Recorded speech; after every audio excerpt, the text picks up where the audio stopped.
Então, pessoal, para vocês que não me conhecem, meu nome é Edson Dias, seja bem-vindo ao meu canal.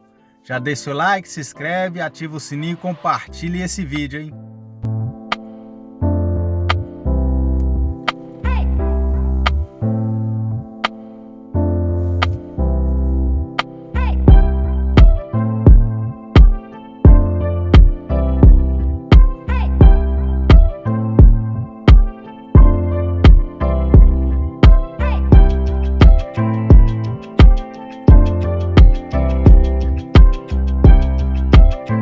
Então eu quero bater um papo com vocês a respeito de a minha travessia. Chegou o momento. Agora é a hora de estar explicando para vocês tudo como foi a minha travessia. Então, chegando em casa, já com aquela negativa de 2 vistos, aí nós fomos para entrar em contato, né? Já agilizamos para entrar em contato com o Coyote. Já tínhamos conversado com um colega meu aqui dos Estados Unidos para ele estar nos recebendo. Ele aceitou nos receber de mãos abertas e a gente foi e entrou em contato com o Coyote. O Coyote chegou em nossa casa, né? Ele estava de passeio, né? Lá em Governador Valadares. E por coincidência, nesse dia mesmo que eu entrei em contato com ele, ele estava lá e marcou comigo para estar indo lá em casa, né? E nisso eu já com visto mexicano na mão, até então ele não sabia. Aí chegando lá em casa, a gente conversando, ele perguntou, né, se a gente, como que a gente estava pretendendo isso, a gente ia pela Guatemala. Eu falei assim, não, a gente vai com visto, porque até então, né, eu ouvi falar que passando pela Guatemala a gente corre um pouco de risco, né? Passando por esses países vizinhos é um pouco arriscado. Eu não queria já colocando, né, a minha família em risco, porque a travessia a gente tem sempre uma surpresa, né? Não é porque aconteceu do jeito com um que pode acontecer comigo, ou pode acontecer com outros. Então eu quis correr esse risco, né, de estar chegando aos Estados Unidos através do México, né?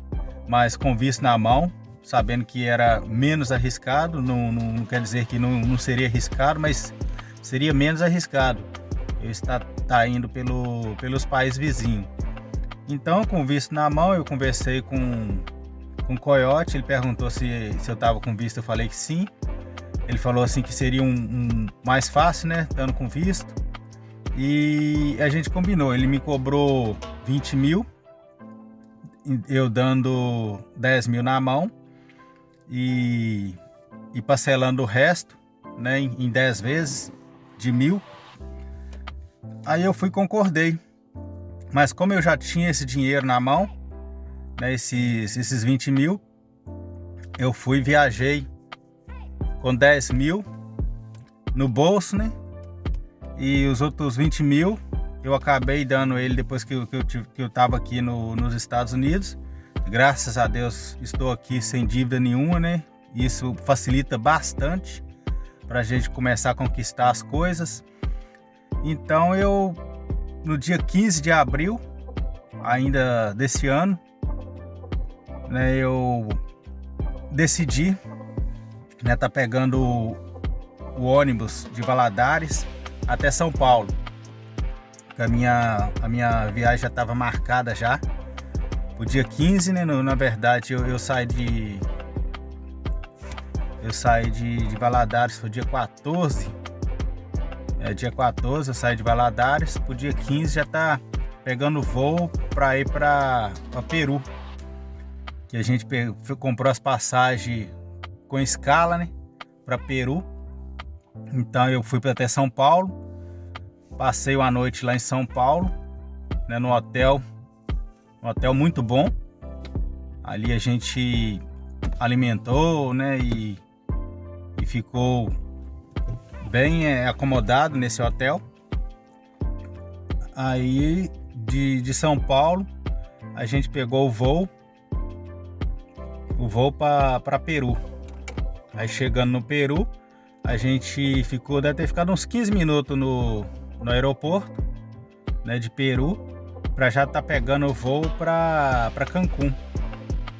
A gente pegou o voo de Peru para Cancún. Chegando em Cancún, a gente hospedou num hotel, um hotel muito bom também. E nesse hotel tinha muitas pessoas lá que eu acho que na verdade todas elas já estavam com destino de atravessar, né, a fronteira. Então ali a gente conheceu várias pessoas boas também. Estava com o mesmo propósito, né, de estar vindo para os Estados Unidos. Então a gente ficou naquele hotel ali de um dia para o outro. De um dia para o outro, eu achei que a gente ia ficar mais, porque até mesmo o Coyote falou pra gente que a gente poderia ficar uns 5 dias, né, curtindo praia, curtindo o país, né, lá do México, né, na cidade de Cancún. Mas eu gostei muito já no outro dia ele já mandar mensagem pra gente falando que a gente estaria indo viajar, né? A gente ia para Mexicali, de Cancún a gente ia para Mexicali, de Mexicali seria a nossa travessia. Aí, como eu tive um pouco de medo também, né, de estar lá em Cancún, porque até então eu não conhecia nada em Cancún, nunca tinha viajado para Cancún. E o horário de Cancún para o Brasil, né, dali do México para o Brasil, o horário era de 2 horas de diferença. Então, quando estava dando 2 horas da manhã no Brasil, seria meia-noite lá em Cancún. Aí, quando foi meia-noite lá em Cancún, eu não tinha mudado meu relógio, né, ainda. Eu também não sabia da diferença de horário. Quando foi meia-noite, um rapaz bateu na minha porta, né, no hotel. Eu já comecei a ficar meio cismado, né, com a situação, achando que poderia acontecer alguma coisa com a gente, com a família.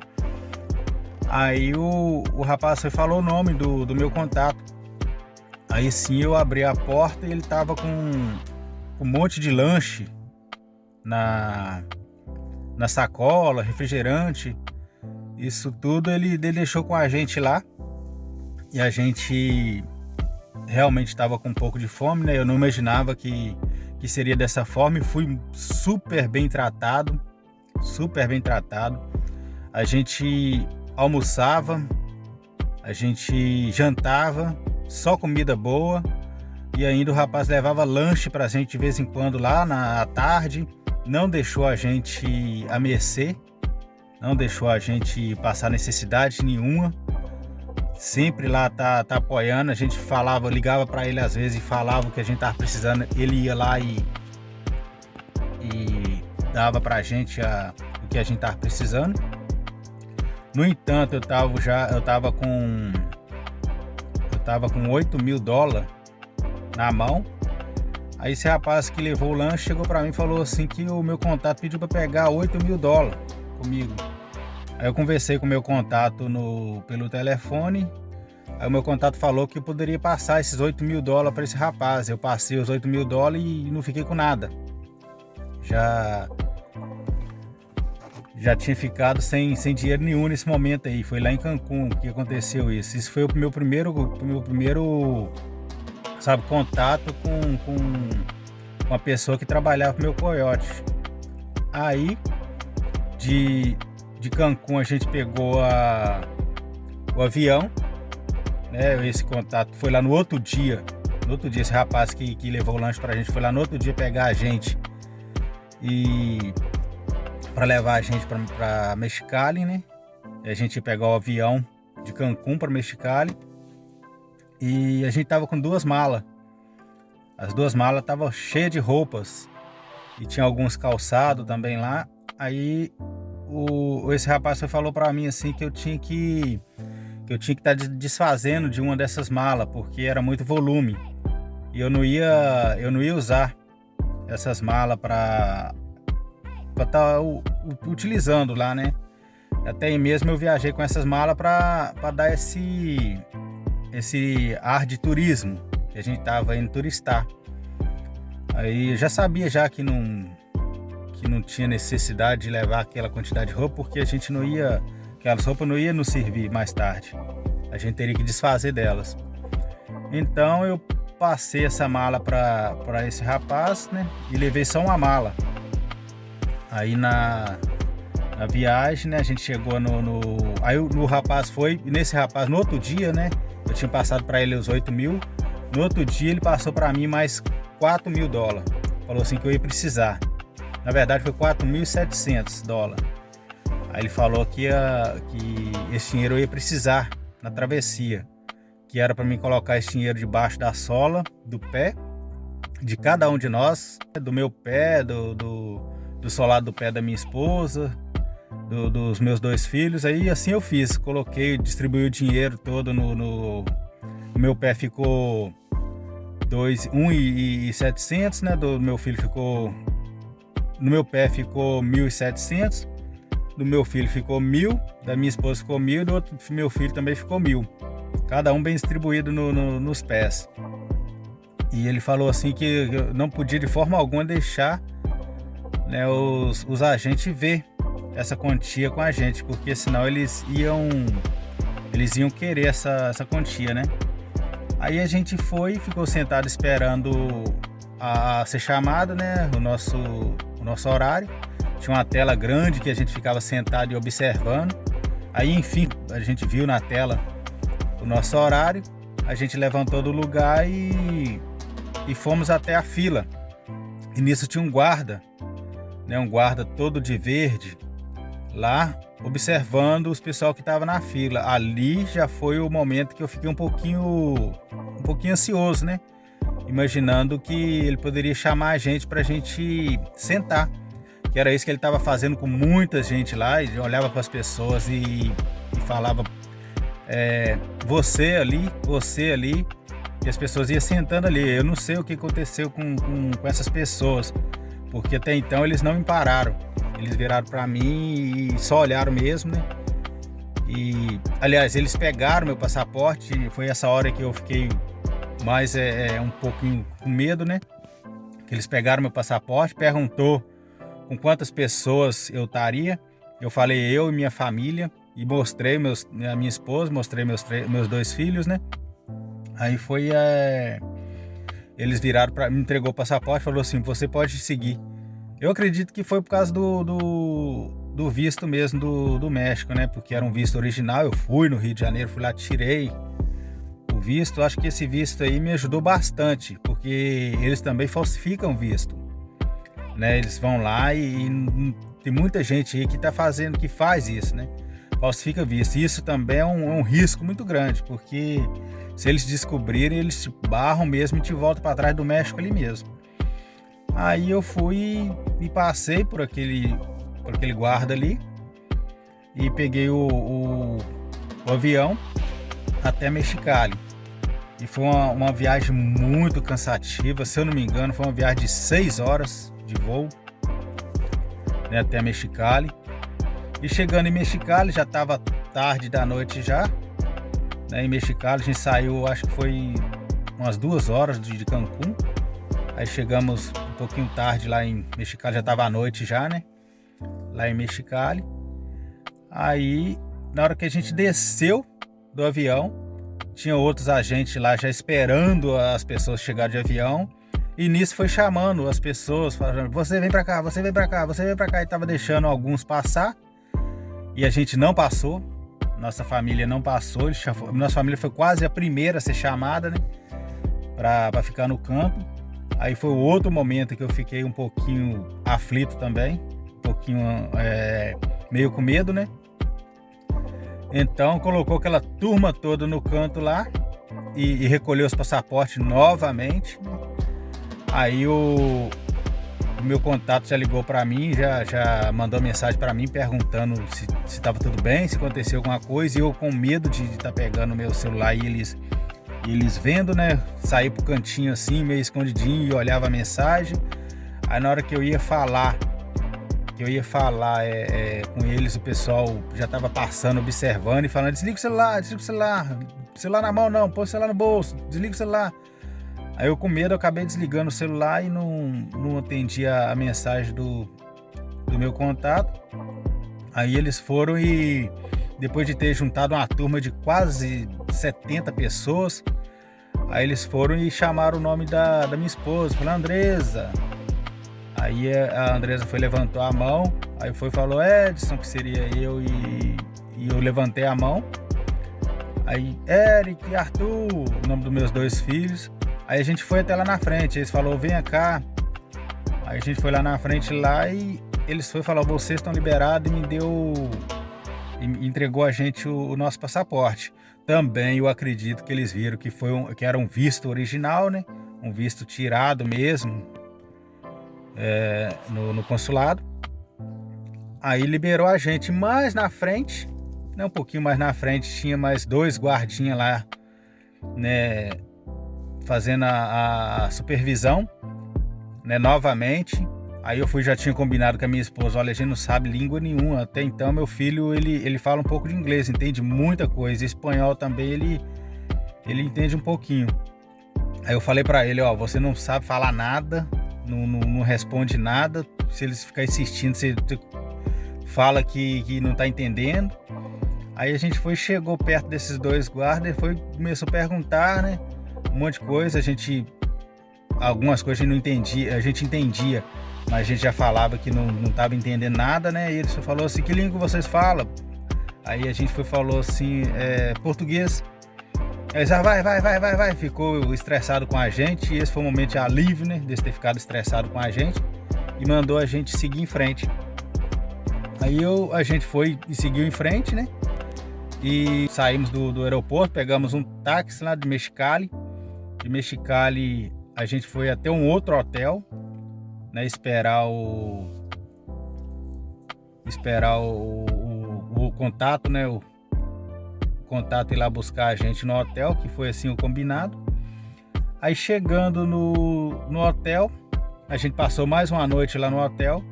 Quando foi de manhã, o rapaz chegou e bateu na porta do hotel, e o meu contato já ligou para mim e falou assim que o rapaz ia chegar lá, ia chamar a gente para tá indo, né, já para travessia. A gente foi de carro, né? A gente foi de carro do hotel até a casa que a gente ia ficar, próxima ali da travessia. A gente andou mais, se eu não me engano, umas 2 horas de carro, muito longe mesmo, né, dessa casa, que é do hotel até essa casa, é um pouquinho longe. Aí chegando nessa casa, era uma casa imunda. A gente chegou nessa casa ali, tinha gato, tinha cachorro que cagava no sofá, cagava no chão. Ali foi o nosso perrengue. Eu imaginei assim que a gente ia dormir ali, ia ficar um bom tempo ali, né? E a gente chegou, até então eu achei que fosse só eu e meus 2 filhos e minha esposa que ia estar nessa casa. A gente chegou, já tinha uma peruana na casa já, com a filhinha, e tinha mais 5 pessoas. Aí tinha mais 5 pessoas na casa, e essas 5 pessoas já tinham dormido nessa casa. Aí a gente pensou assim que poderia acontecer com a gente. A gente dormir naquela casa. Aí o rapaz falou, antes de a gente chegar na casa, o rapaz perguntou se a gente tava com fome. Eu falei: sim, a gente tá com fome. A gente não tinha comido nada, nem a noite passada, né? E nem de manhã a gente não tinha comido nada, porque foi de manhã que eles foram lá buscar a gente, chegou muito tarde à noite, não deu pra gente comer alguma coisa, né? Aí o rapaz perguntou se a gente tava com fome. Aí ele foi lá e comprou uns frango assado pra gente, comprou refrigerante. Aí a gente chegou na casa, assim que a gente chegou na casa, que a gente foi alimentar, aí o chão tava cheio de larvas, cheio de imundícia, e não dava para almoçar daquela forma, que a casa tava muito imunda. Aí a gente conheceu esses 5 pessoal que porventura era muito gente boa, muito gente fina. A minha esposa até pegou um contato com uma menina que chama Andresa também, né, o mesmo nome da minha esposa. E ela conversa com ela até hoje, muito gente fina, essas 5 pessoas. Aí o que a gente fez? A gente deu uma geral na casa. A gente pegou essa casa e arrumou essa casa, deixou essa casa limpinha. No sentido, deixou essa casa limpinha, imaginando assim, né, que a gente poderia acontecer de a gente dormir nessa casa. E na sujeira que tava aquela casa, não tinha condição nenhuma de dormir na casa. Então a gente deu uma geral naquela casa lá, a gente lavou, varreu, limpou todinho, deixou a casa bem limpinha para ter condição, né, da gente dormir nessa casa. Aí quando a gente chegou lá, era na faixa assim de meio-dia, se eu não me engano, nessa casa. Aí quando foi lá para as 2 horas, aí chegou um rapaz lá, falando assim que era pra gente se organizar, que 5 horas a gente estaria indo pra travessia, né? Aí bateu novamente o alívio de estar saindo daquela casa.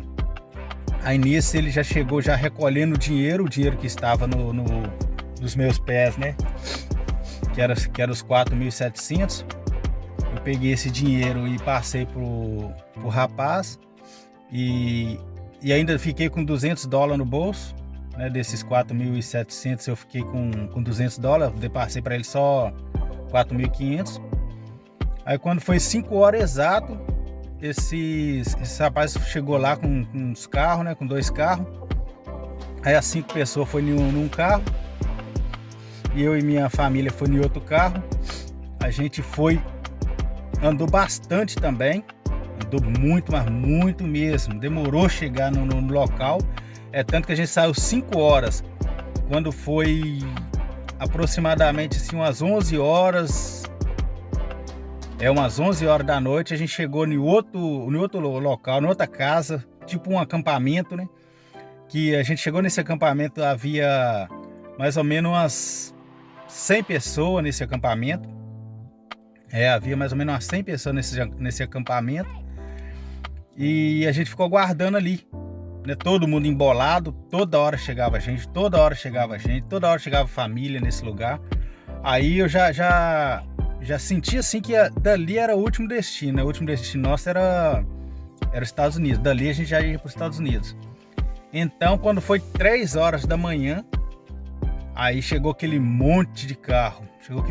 Lá fora, a gente via as luzes dos carros passando, os faróis do carro passando, porque a casa era de madeira, né? Era um galpão muito grande de madeira. Aí quando esses carros chegou, aí eles já entraram, falou assim, crianças e mulheres, aí chamou as crianças e as mulheres primeiro, né? E depois chamou os homens, aí a gente entrou no carro,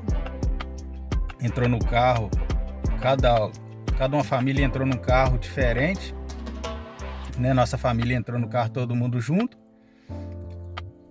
Aí nós entramos no carro dali, já estava dando 3 horas da manhã, e esse carro conduziu a gente, nossa, numa velocidade, eu acredito que estava dando mais de 250 km por hora.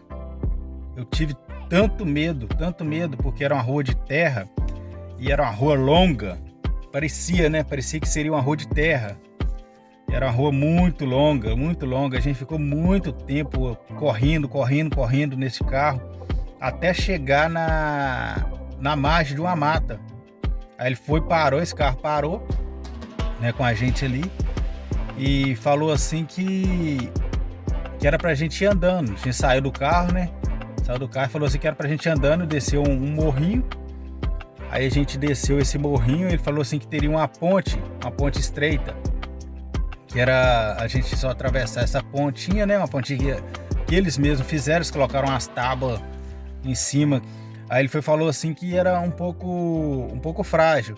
Então era para ir 2 de uma vez só, não poderia ir muita gente. Era ir 2, depois 2, e esse rio era mais ou menos uns 15 metros de travessia desse rio. O rio bate, pelo que eu analisei, que eu vi no rio, esse rio parecia que teria uma fundura assim de 1 metro e pouco. Daria para atravessar tranquilo a pé, mas graças a Deus eles improvisaram a pontinha. Aí a gente foi atravessando aquelas pontinhas de 2 em 2, e nisso eu tava levando a minha mala. tava levando a minha mala e antes de atravessar essa pontinha, a gente já deu um jeito de desfazer dessa mala, porque a gente sabia que chegando na imigração, a gente não ia ficar com essa mala, porque eles iam desfazer dessa mala e a gente só estava carregando peso. A gente jogou essa mala fora com todos os nossos pertences dentro da mala, só ficamos só com documento no bolso e alguns pertences, né? Então a gente atravessou essa pontinha. Na hora que a gente atravessou essa pontinha, a gente reuniu na beira de um barranco. Foi a hora que o coiote falou pra gente assim: olha, aqui já é os Estados Unidos, vocês já estão dentro dos Estados Unidos. Se por acaso algum agente dos Estados Unidos pegar vocês aqui, eles têm obrigação de colocar vocês lá dentro. Então não precisa correr, não precisa entrar em pânico. Vocês podem ir andando, que vocês vendo a quarta luz, né? A gente já estava na beirada da muralha, né? Aí ele falou assim: você vê na quarta luz, você já pode virar à sua esquerda e ali o pessoal já vai estar te esperando ali para pegar vocês. Aí nisso a gente foi andando, né? A gente deve ter andado uns 5 minutos. A gente andou uns 5 minutos a pé. Aí já os agentes já estavam lá esperando a gente já com uns ônibus, né? E os carros, as minivan, né? Para pegar a gente e levar a gente pro abrigo, né? Pro lugar que a gente ia ficar preso. E na verdade não é uma prisão, né? Aí eles foram e pegaram, a gente fizeram uma fila, né? A gente chegou lá, a gente deparou numa fila, uma fila longa. Então a gente entrou nessa fila e tava fazendo muito frio, mas muito frio mesmo. E olha que a gente chegou no calor, né? Mas tava no final do frio. Aí a gente foi e ficou nessa fila e os agentes e tava pegando, acho que era de 10 em 10 pessoas e colocando dentro do micro-ônibus e levando já para o acampamento, né? Levando para o lugar que é onde a gente ia ficar preso. Então ali eles já colocavam pulseirinha na gente, né? E colocou pulseirinha em todo mundo ali, perguntando de qual país a gente era. E nisso um rapaz chegou pra gente lá, um policial, era 3 policiais que estavam esperando a gente lá. O policial perguntou se a gente era do Brasil. A gente falou que sim, ele falou assim que a gente tava fazendo uma ótima escolha. Olha só como é que as coisas são, hein?